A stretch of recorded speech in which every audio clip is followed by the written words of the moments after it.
Canto 8, Chapter 3, Text 13.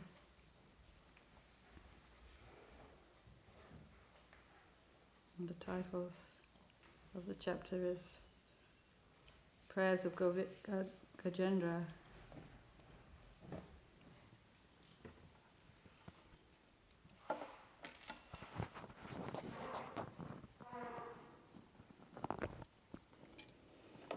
Satrayaya namastubhyam Savajyakshaya Shakshine Purishaya Mamulaya Mula Prakritaye Namaha Kshetragaya namastubhyam Savajyakshaya Shakshine Purishaya Mamulaya Mula Prakritaye Namaha Kshetragaya namastubhyam Savajyakshaya Shakshine Purishaya Mamulaya Mula Prakritaye Namaha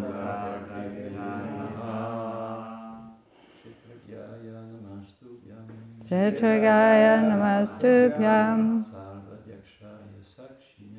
Savajyakshaya Shakshine Purushashaktamulaya Mula Prakritaye Namaha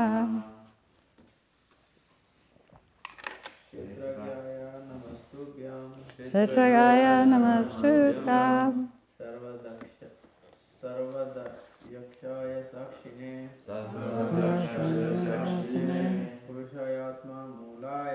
Purushayatma Mulaya Mula Prakritaye Namaha Mula Prakritaye Namaha Kshetragaya namastubhyam Savajyakshaya Shakshine Purushayatma Mulaya Mula Prakritaye Namaha Kshetragaya unto the one who knows everything of the external body. Namaha. I offer my respectful obeisances. Tubhyam. Unto you. Sava. Everything. Ajakshaya. Who are superintending, managing. Shakshine, who are the witness. Paramatma, or Antayami. Purushaya, the Supreme Person. Atmamulaya, who are the original source of everything. Mula Prakritaye, unto the Purushavatar, the origin of Prakriti, and Pradhan. Namaha. I offer my respectful obeisances. Translation and purport by His Divine Grace, Srila Prabhupada. En anglais. I beg to offer my respectful obeisances unto you, who are the Super Soul, the superintendent of everything, and the witness of all that occurs. You are the Supreme Person, the origin of material nature, and of the total material energy. You are also the owner of the material body. Therefore, you are the Supreme Complete. I offer my respectful obeisances unto you.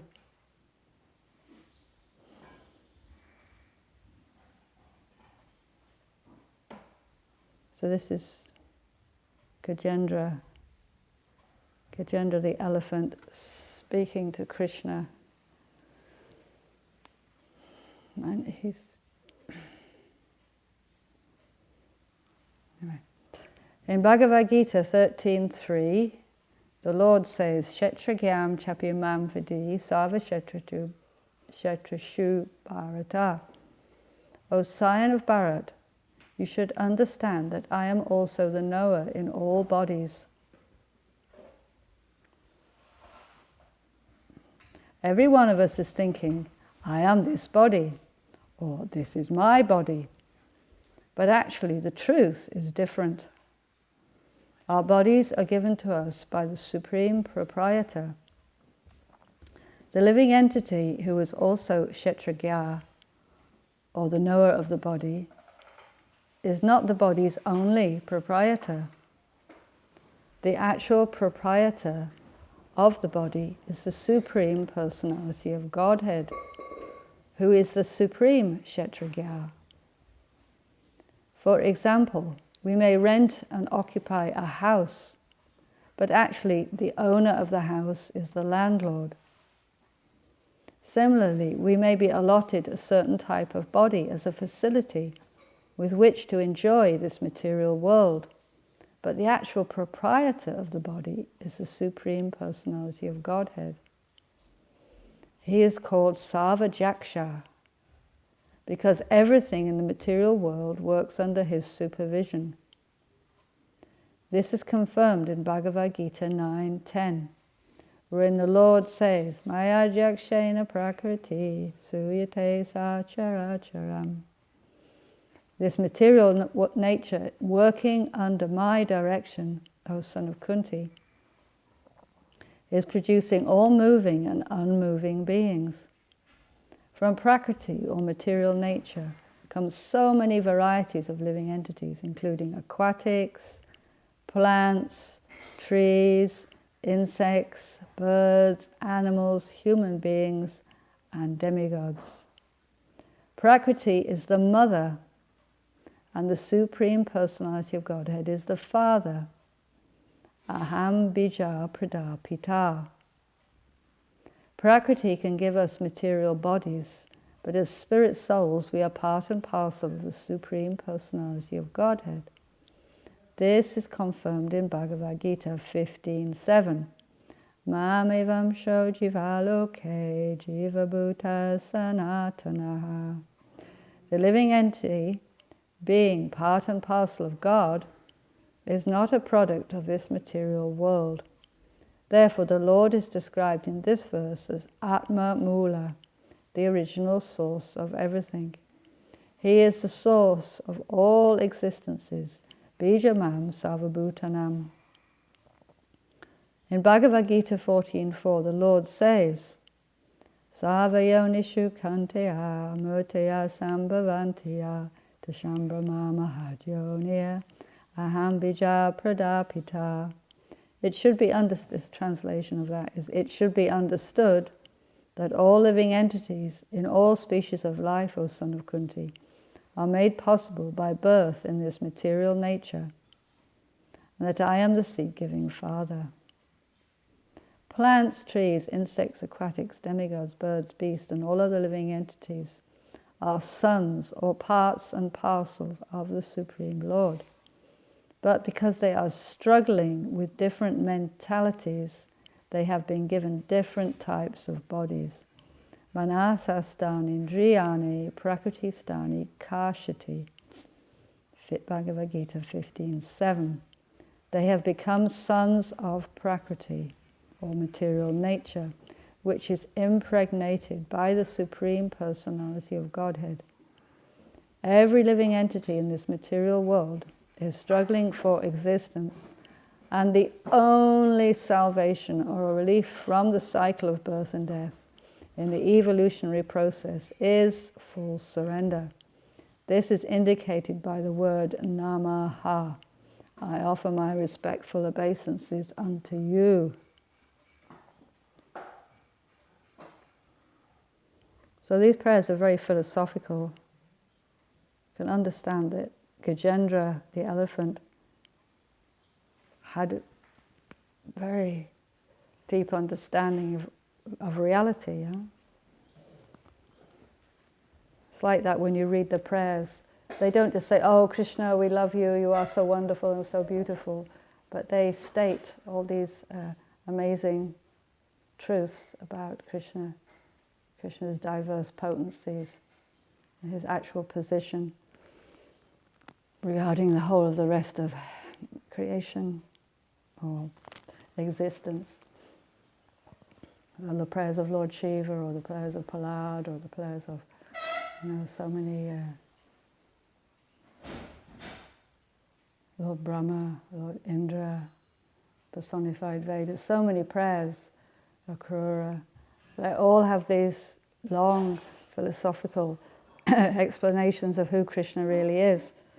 So we can understand, in order to become pure devotee, like all these personalities, we also need to have a proper philosophical understanding of God.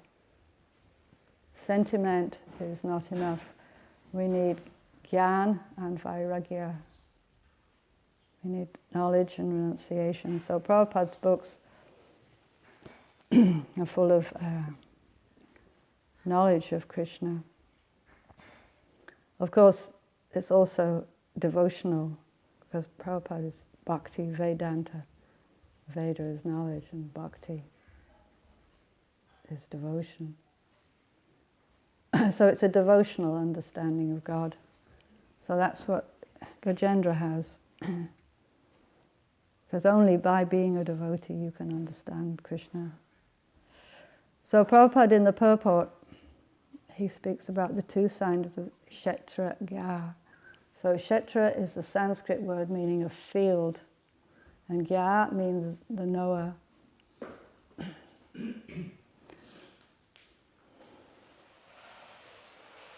So the body is like compared to a field.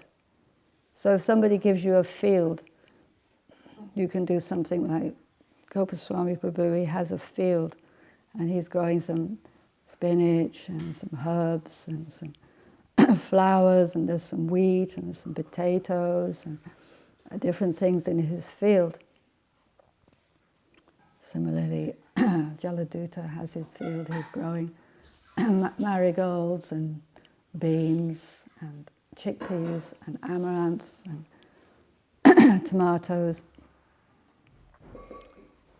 So we understand the idea of a field, but the body is also a field. It means that you can do something with it. It's a facility you're given, you can do something with it. Krishna gives it. So Prabhupada explains in the purport, we're given the body according to our mentality. And Prabhupada sometimes he says, if you want to eat meat, you will get the body of a tiger, because it matches the mentality that you have. So similarly, all the different kinds of bodies are reflections of the mentality of the living entity inside that body. And in the Padma Purana, I just wrote this down because I find it interesting that this information is there. Okay, so there are 900,000 different sorts of bodies in the water. I suppose that's all different kinds of fish and sharks and all the water, things like shrimps and mollusks and octopus, and there's 900,000 of them. And then there's 2 million kinds of trees. That's a lot of different sorts of trees. It includes plants, different kinds of plants as well, all varieties of, very diverse, when you see all the different sorts of, there are plants here that don't grow in Ireland, there are plants in Ireland that don't grow here. So every country must have specific plants, every region. So 2 million, they may not all be manifest on this planet, but they are in existence. Krishna has created these, or designated these different kinds of bodies. There are 1,100,000 kinds of insects and reptiles. So to me it seems a bit strange that insects and reptiles are put together, because seem like they're very different, you know, like ants and bees are very different from like crocodiles or tortoises, but anyway, they're all linked together. Maybe they have similar mentalities, or maybe there's a similar level of consciousness. And then there are 1 million kinds of birds, all different kinds of birds. And we see there, we have many sorts of birds. Don't cut the aubergine too big. Quite big. She likes quite big pieces. Very strict about how she wants the vegetables cut. Okay, so the birds are very beautiful usually.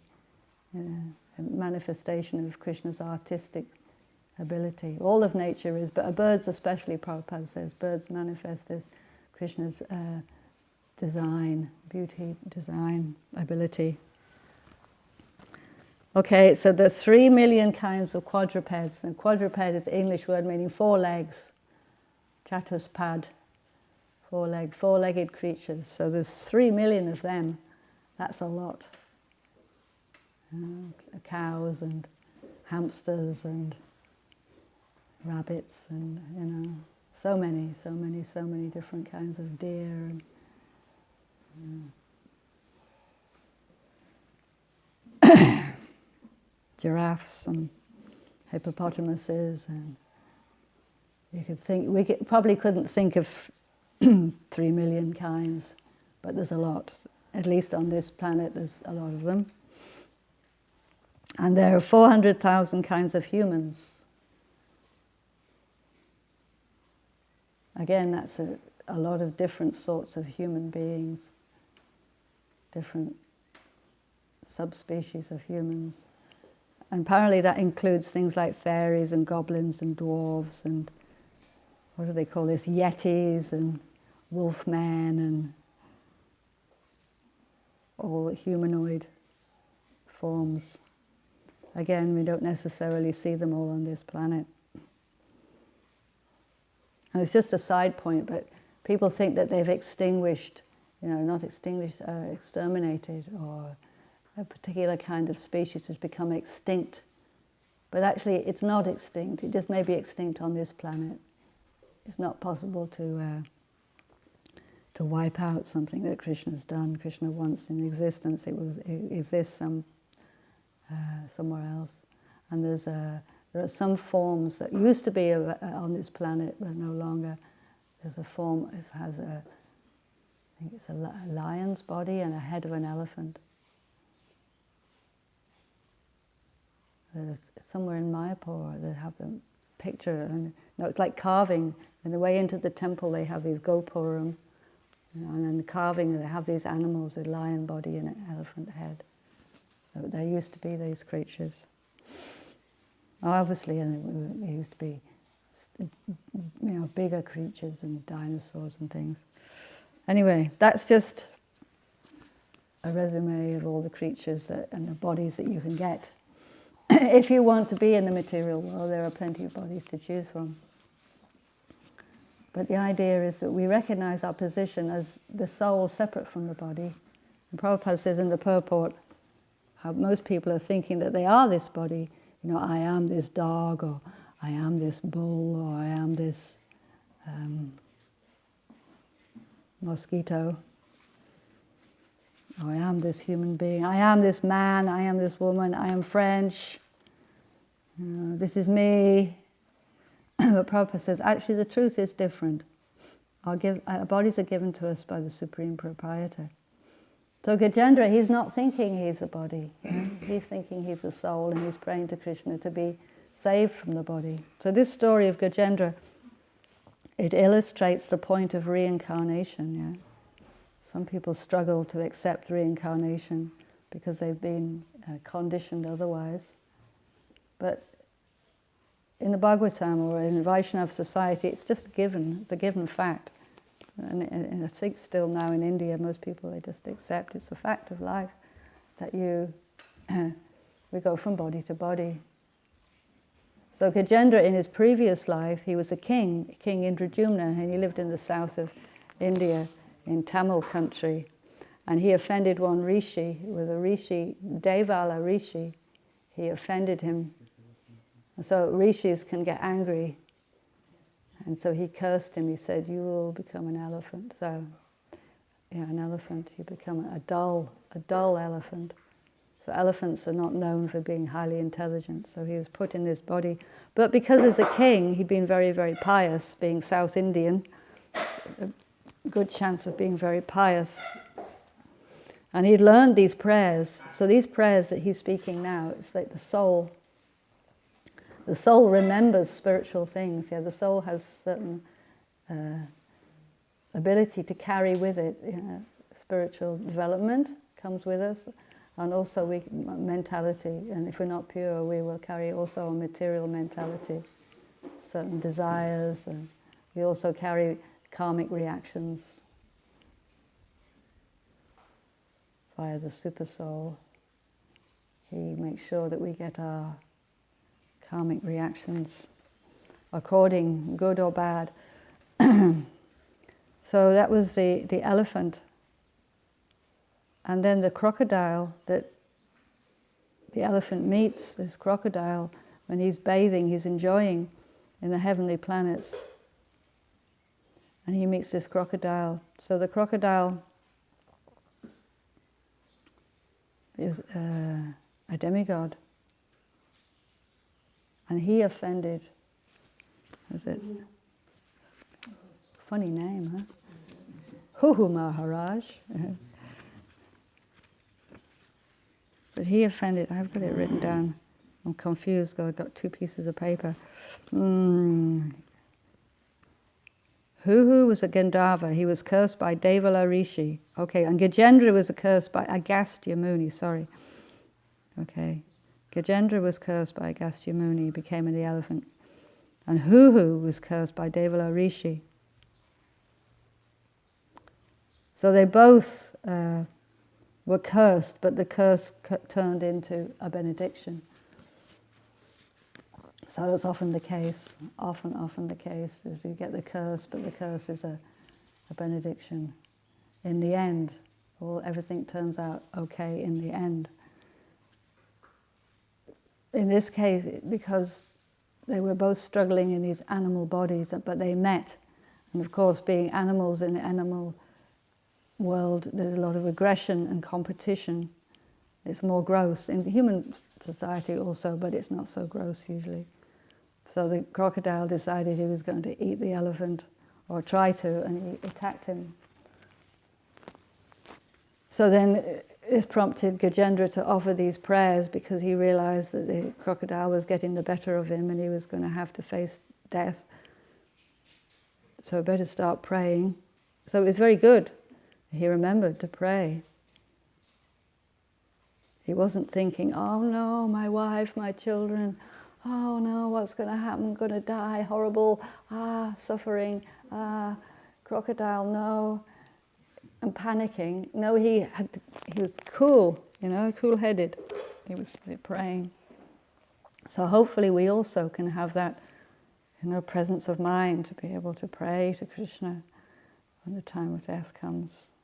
So we could pray now, "Oh Lord, let me remember you at the end. Please. I don't want to come back." And because we're devotees, it doesn't necessarily mean we don't come back as an animal. Yeah? These two souls were both devotees, but they came back as animals. So, if we upset somebody, they may curse us.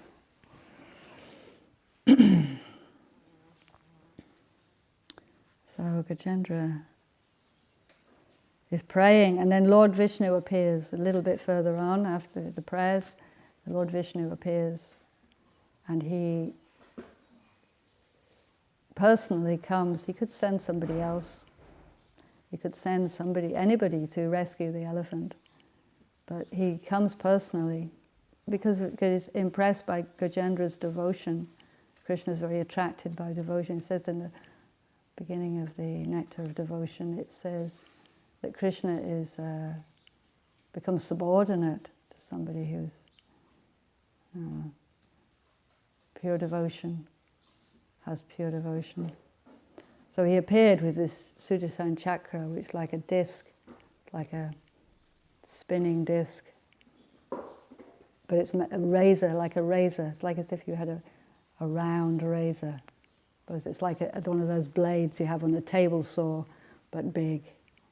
And it's conscious, it's a personality. It's actually a personality. Sudarshan. So with this disc, Krishna went shh, and just cut off the head of the crocodile. Of course, Gajendra was very relieved. And Gajendra, because Krishna was there, and Krishna was personally interacting with him, he got liberated. He got his forearm fall. He went to Vaikuntha. Which answers Gandharvika's question the other day. She was asking why was the elephant's body saved, but it wasn't the case. He was liberated from the elephant body, no more being an elephant. He got a forearm form in Vaikuntha. So Prabhupada in the purport, he talks about these two Kshetragiyas. There's two of them. So I'm there in my heart. I'm the knower of this field. And, well, who's the other one? The other one is Krishna. So Prabhupada said it's like the tenant and the landlord. So we are like the tenant in the body, and Krishna's the landlord of the body, or the field. The body is the field. So, and then Prabhupada puts it in a more modern context, saying that if you rent a house or you rent an apartment, you say, well, it's my apartment. You invite people around, come to my apartment, come and stay in my apartment. It's not your apartment, actually, you're renting it, but you call it, you call it your apartment. It's not really, you're not the, sometimes you're the owner, but just say, you're not the owner, it's not your apartment, but you refer to it like that. Similarly, we refer to this as my body. My body, it's not, it's actually Krishna's body. So the logical progression from that is that you should use your body in Krishna's service because it's his, should be used for him. Somebody's car is used for the person's, that person takes the use of the car if it's their car, so this body is Krishna's body, so it should be used for him. So Krishna's what's known as a supreme proprietor. There's three qualities of Krishna that you have to know in order to be peaceful. He's the supreme friend, the supreme proprietor, and the supreme enjoyer. If you accept these three truths, then you will be peaceful.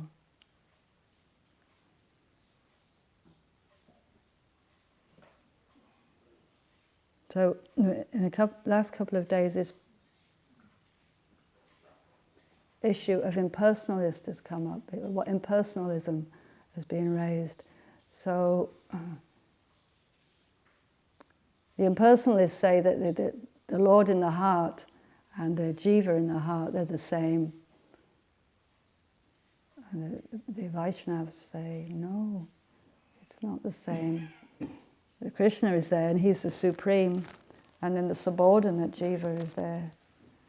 He's the individual soul, and they're the same quality but very different in quantity. They're not the same. They're not on the same level or even the same. Sometimes a yogi will meditate on the Lord in the heart, yeah? And then if he's successful, he can see internally the heart. And he sees the Lord in the heart. Oh, there I am.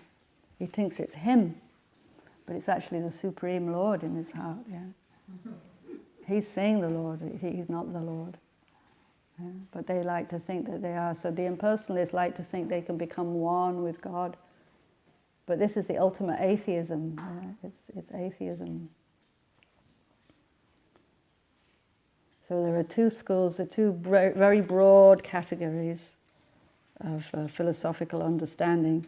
And one is that you think this Supreme is a person, is Krishna. Or people say God or Jehovah or what. But the best understanding is Krishna, is the Supreme Person. And then the other schools say, no, the Supreme is impersonal. It's impersonal. Yeah. This is the difference. So some people like to think they prefer, or they're convinced philosophically, or they are emotionally invested in people and the ultimate being impersonal. Why? It seems nicer to have a person, a benevolent person who's taking care of everybody. But if you have a person, then he's superior to you. If he's the Supreme Lord, superior to me, you don't like that idea of somebody being superior. That means I'm subordinate. That means I have to serve him. That means I have to do what he says. I'm answerable to him. And people from false ego, they don't like this situation. So they come up with all sorts of very complicated philosophies to deny the personhood of Krishna. So the most wicked thing about this impersonalism is that it kills bhakti. Yeah? If we're all one, and if Krishna is just, another individual, and individuality is ultimately illusion because everything's one, it's all a oneness, and all this world and being an individual and having desires and having individual traits, it's all an illusion. It's ultimately everything is just sunya, void. It kills bhakti because, if we aren't really persons and there isn't really a Supreme Person, then there's no service to the Supreme Person, there's no loving exchange, there's no relationship. And since that is our essence is that to be that servant of God and to love Him and Him to love us and that to be ecstatic eternally.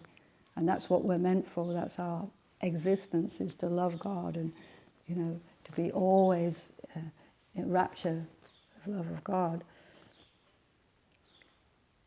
And if somebody says that God is impersonal, it just completely kills all chance of bhakti. So that is why it's so bad. That's why impersonalism is so bad. And you think, well, what's wrong with it? If I like to think everything is impersonal. But that's the reason. It's because it completely cuts out who we really are. It destroys all possibility of understanding and becoming happy. You can't be happy by being an impersonalist because you're just negating.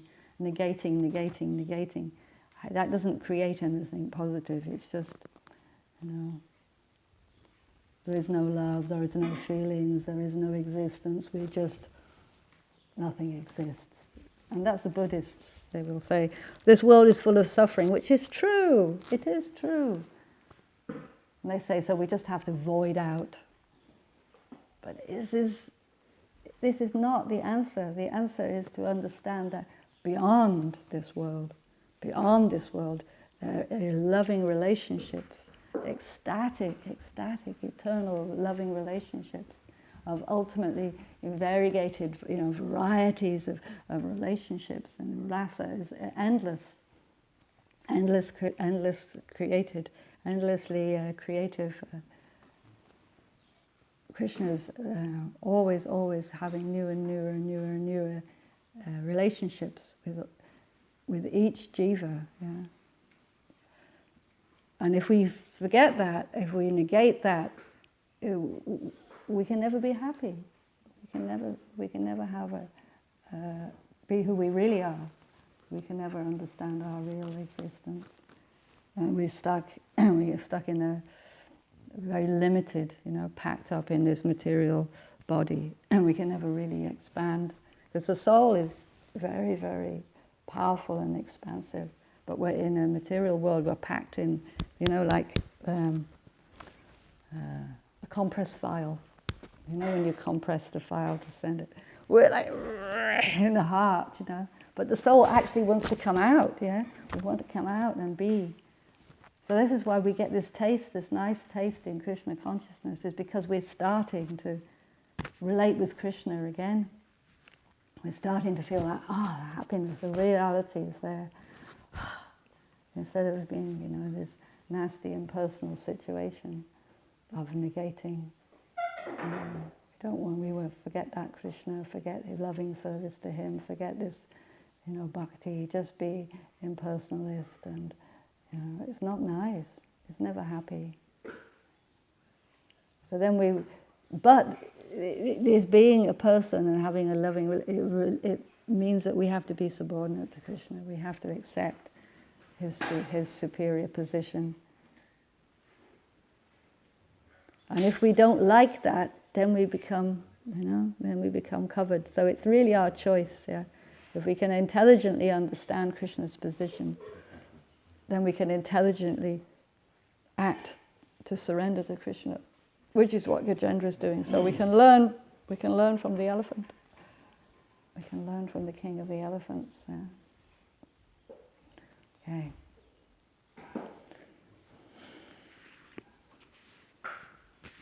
Any commentary? Commentaire. So,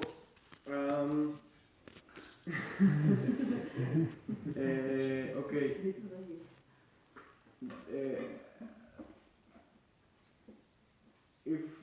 If we say that this Siddhartha guy was an avatar of Krishna, Bhaktisiddhanta Maharaj? Buddha. Buddha. Why would he teach us actually all is one? If why he didn't tell us that you can see him in your heart? Why he would tell us this thing? I'm not sure that the Buddha actually taught that. A lot of things are being propagated in the name of what Lord Buddha taught. Lord Buddha taught basically an eightfold path of how you to live in this world, to be non-violent. His mission was to preach non-violence. So many things have been added on to what Lord Buddha taught. But I know the Buddhists have this understanding of nirvana, nirvana. And it's not wrong to say that everything's one. It's not wrong. It's just incomplete. You understand? Yeah. It's incomplete. Everything is one in the sense that everything is Krishna's energy. Everything is an energy of Krishna. And in that sense it's one. And you could say that we are all one because we are all Krishna's energy. Our bodies are all Krishna's energy.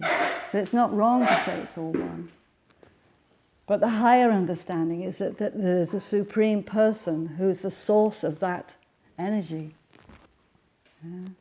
When you have energy, there's always a source of the energy. So what we see is the energy of the Lord. The energy in our bodies and the energy in nature and how everything is going on. But it's all Krishna's energy. So like yesterday, I don't know where it came up, but they were talking about the effulgence. I can't remember whether it was in the class or whether I was reading. But the effulgence, the light in this world, there's so much light outside, is coming from Krishna's body. The person, like you have the sun and the sunshine is coming from. So you could say that the sun and the sunshine, they are one. Yeah? Sun is, well, you could say this. Look, the sun is in the room here. The sun is in the temple room. You say the sun is in the temple room, at least in English. And then, but it's not that the sun planet's in the room. So it's the energy of the sun. So the sun has energy. So similarly, Krishna, and then there's Krishna's energy is emanating from him. So it's one. The sunshine and the sun are one. And Krishna and his energy are one. But it's the sun and the sunshine are separate as well. So the Vaishnav teaching is called Achintya Bheda Bheda Tattva, which is Sanskrit. It means simultaneously one and different. So it is one, but it's also different.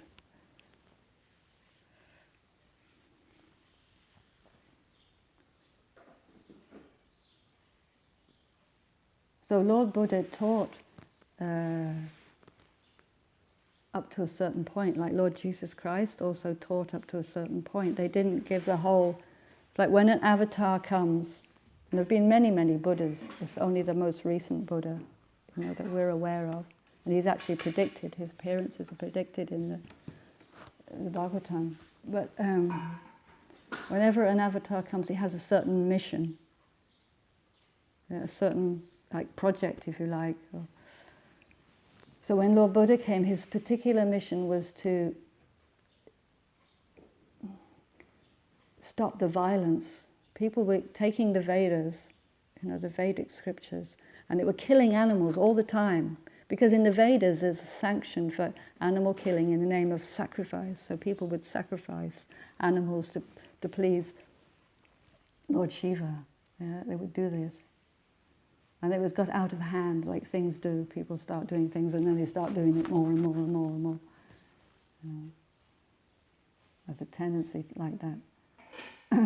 So the animal killing was too much, and so out of compassion, the avatar Buddha came to stop the animal killing. So what he did, he preached against the Vedas. He said, forget these Vedas, just listen to me.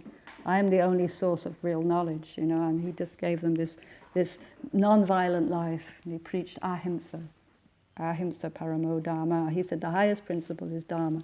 The highest principle of dharma is non-violence. Well, that's not actually true, but that's the only level that the people could accept. That was where they could understand. Because they were eating meat, killing animals and eating meat. It covers your consciousness. So when your consciousness is covered, you can't understand God. Prabhupada said the biggest obstacle to people understanding spiritual life is meat eating. It covers you, makes you very gross because you're willing to kill in order to enjoy. So if you're sending cows to the slaughterhouse, so you can enjoy beef burgers, hamburgers, steaks and things. This is very cruel. So you have to close down your human sensitivity. So you lose your intelligence for higher things by eating meat. So this was important. So Buddha came to stop this meat eating, this animal killing. And that was more or less his mission. But then since then, so many things have been, added on to Buddhism. And then even within Buddhism, there's an impersonal strand and there's a personal strand, isn't there? There's one strand that offer a lot of prayers and they have murtis, and the other ones, they're more like, ascetics and renunciants. But there's more different kinds of Buddhism than there are of Christianity. There are many, many kinds of Christianity, but Buddhism is even more diverse in the different sorts of Buddhism.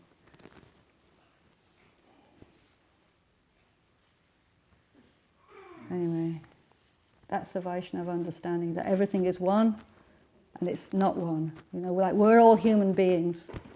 We say we're all one because we're all human beings. We're not trees, we're not, rabbits. We're all human beings, so we're all one. But we're all individuals as well. You're not me and I'm not you. Which is what the impersonalists like to think, that we're all one. But it's incomplete. Dhanata Prabhu. It is also said that Buddha, when he came, is avatar, so he's Krishna himself. So people was worshipping him, so it's an indirect way Yes. of Krishna to bring people to himself. Yes. In Buddhism, if you want to really practice Buddhism, you have to worship Buddha. Yeah. And if you really understand, you have to worship Krishna, ultimately. Yeah. Yeah, it's like if you worship Lord Shiva, you end up worshipping Lord Krishna. Same, yeah. It's tricking, yeah. It's for that when we have the understanding of Acharya, we can understand that the God of all this path is to worship Krishna, but just there's different indirect way to do it. Yeah. But ultimately, all worship finish to Krishna. Yeah. And this is what Krishna said in Bhagavad Gita. You worship all these demigods, but ultimately you worship me by worshipping them. Avidi Purvakam. I don't remember this verse. Yeah. Whatever. It's good to know that all this path is, the goal is to please Krishna. Well, because that's our ultimate dharma, isn't it? Is that Sanatana Dharma is to worship Krishna. Because we get sidetracked on different things, we get sidetracked in different ways. There are different opportunities to, advance. But yes, if we're following something bona fide, we should end up worshipping Krishna. If it has to be some bona fide. For that, Krishna concludes the Bhagavad Gita by saying, let all religious principles just surrender to me. Sarvadharma prityaja. Give up all paths and surrender to me. You give up dharma even. Sarvadharma. You give up all dharma. Just surrender to me. And Prabhupada said, you've already given up all dharma. You Westerners have given up all dharma. Anyway. So just surrender to me. Okay, Srimad Bhagavatam ki jai. Thank you very much. Thank you.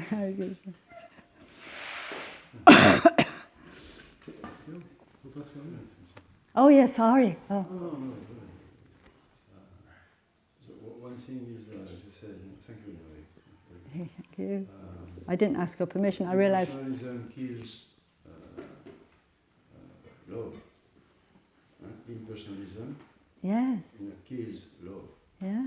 Yeah, ultimately, over. Yeah. And also it kills Krishna for the devotees. Yeah. Krishna is really not real. It's just like that. So that's really also wow. For devotee, is Krishna. So we feel so bad towards those who are Mayavadi, want to kill Krishna. Well, Prabhupada was very heavy with them, yeah? Yeah. No, it is Krishna. Yeah. Another comment or question is that it is contradictory that so many of these leaders, impersonalists, they speak about love, Yes. Society of divine love, Compassion. My religion is love. Yeah. But I mean, it's contradictory. Yeah. Well, I mean, I haven't got so much personal experience of these people. No, but what I've heard is that they preach about Krishna, and they preach even about Rasa Leela and gopis and different things because it attracts people. People are naturally attracted to hearing about bhakti. And then at the end they say, and of course, you have to remember that we are all Krishna. And they put the poison in at the end. Yeah? That's the way they do it. They use the Bhagavad Gita, they use the Srimad Bhagavatam, they use people's vulnerability to bhakti. Especially if they're pious people, they will listen. And they say, of course, we are all one, we are all spiritual. You are all God. You are all God. And people go, oh, God, very nice. And they think, because people don't often think deeply and philosophically, they accept both things, There is bhakti to Krishna, and there's, I'm God, and ultimately I'll realize that I'm Krishna, and they don't see it's illogical. They don't see the illogicality. Most people are just simple and they're pious, and many Westerners go around thinking everything's one, and we're all spiritual, and it's all wonderful, and whatever happens is wonderful. It's just, it's such an illusion. And not everything is wonderful in this world. But they have to think like that. If they're God, only wonderful things can be happening. If I'm God, I'm not suffering. If I'm suffering, how could I be God? No. So when I think some people can achieve like mystical powers like attracting rain or attracting thunder, kind of controlling the weather, you know? Yeah. And that makes them feel God. So how can one make them understand that once you achieve this kind of abilities doesn't make you a God? You may get the admiration of other people. Sometimes people want powers, so other people will admire them, so they can feel it like a little bit God, at least a little bit. You know, they like to have powers. And people also like to worship others. People like to have somebody to worship. They like to find somebody to worship. You know? But these things are material, yeah? They're only in this world. Many of these powers are only in this world. They're not spiritual things, you know. Some people are psychic, they can read other people's minds, or they can levitate, or they can, you know, like create a planet, or, you know, people have huge powers. You can get huge yogic powers. All sorts of things, you know, like you can walk on the water, or, you know, you can change your shape, like rakshasas. They can take any form they like. Literally. No? So all these things are there, but they're material. They're not spiritual things. They're not spiritual. Spiritual means something that's eternal. It's on the eternal platform. So there's the eternal platform where we're, you know, there's Krishna and Krishna's associates, and it's eternal, blissful, idyllic place. And then there's a material world where all these turbulent things are going on. We're all taking different bodies and fulfilling all our nefarious desires and all the different, you know, we're using each other for sense gratification. If you have powers, right, and you enjoy people admiring you, say I have some power and I can create gold, you know, I can get gold just to appear in the palms of my hand. I have some gold here, have some gold. Oh, wow, this person's amazing, wow. You know, and then people were coming to see, you know, oh, let's go and see this person, and you know. So then what are you doing actually? You're just using other people for your enjoyment. These people are coming to see, and I'm enjoying that they're admiring, you know. It's just ugly actually when you think about it. Because it's not, you're not actually that qualified to take other people's worship. You're not qualified to actually satisfy their hearts, you know. It's a cheap imitation. Can you understand? It's like imitation God. You want to imitate God. So we are allowed to do it in a small way, you know, we maybe have... But you know, why are we allowed sometimes to do these things? because this is a place, the material world is for the place for people who want to try it out. Let me see what it feels like to be God. Well, you can only have a small God project, but at least we can have a taste of... You have to come to the material world to do that. So the material world is provided. Is provided. Prabhupada gives the example of like a little boy. He wants to, you know, work with the hammer and the nails and the saw, and he works to be a carpenter like his father.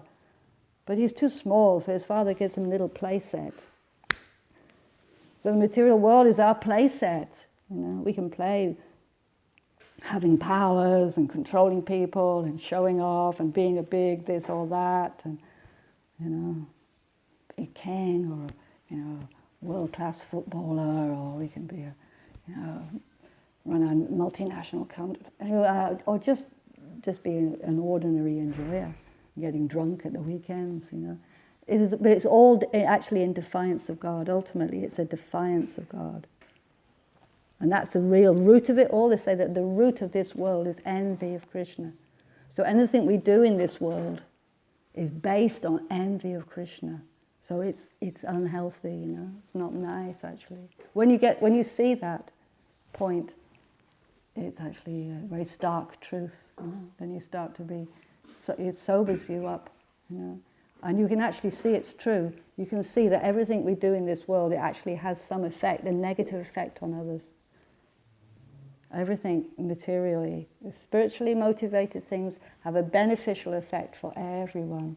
Everyone benefits by spiritual activity, whereas by material activity, everything is, there's always some negative. There's some negative repercussion. Anyway, I'm sure all these other persons are more qualified to speak about all these things. It's an ongoing discussion, yeah, to understand. He's more qualified than me. No, He's a senior devotee. I shouldn't add because it's, very good. I just got it. But he also asked, what can we do to change those people who got some frustration? Yeah. Like Well, they have to live it out. That's what they want to do. Until people get to the point of being sick of it, they're sick of exploiting this world, they're sick of exploiting others, sick of exploiting my own mind and body. You become sick of it. You won't change. How do you do?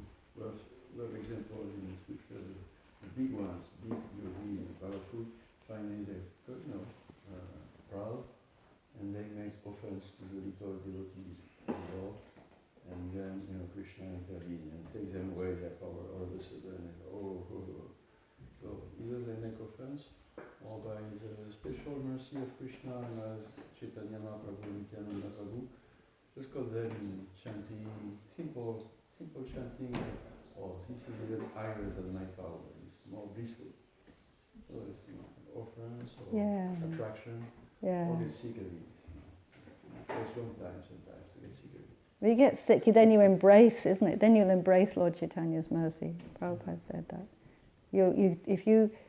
If you still think there's any enjoyment in the material world, he said, you won't be able to take the spiritual life seriously. You have to realize there's no end. That point of exhaustion.